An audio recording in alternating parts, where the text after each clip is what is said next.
Ассаламу алейкум рахматуллахи ва баракатух. Бүгүнкү бул видеодо багымдатка кыйналбай туруунун жолдорун айтып берем. Кызык болсо аягына чейин көрүңүз. Баарыбыз эле багымдат намазына туруш үчүн кыйналып, уйкубузду кыйбай, кээде уктап да калабыз. Мындан арылыш үчүн менде ыкма бар. Кечинде жатаарда телефонубузга дайыма будильник коебуз. Мына ошол телефондун жанына бир стакан сууну коюп коюңуз дагы эртең менен будильникти өчүрүп жаткан учурда дагы бир аз аракет кылып ошол суудан ичип койсоңуз, сиздин эрте ойгонгонуңузга эң сонун таасирин берет. Сиз туруш керек экенин билип атасыз, бирок уйку таттуу болуп турат.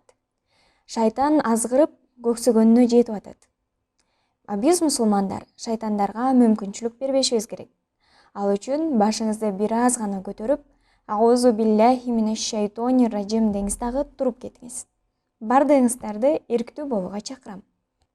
Өз алдынча тура албай жаткан болсоңуз, намазын дайыма мечитте окуган такыла адамдар менен байланышта болуңуз жана аларга эртең менен чалып коюусун сураныңыз. Энергиялуу адамдан кадимкидей телефон аркылуу болсо дагы энергиясы келип турат. Андыктан айланаңыздагы жалкоо адамдардан арылыңыз. Көп тамак жебеңиз. Кечинде тое жеп жатып алган адамдын эртең менен туруусу өтө кыйын. Кыйналган ашказаныбыз багымдатты эле эмес, башкасын дагы кылдырбай коюшу толук мүмкүн.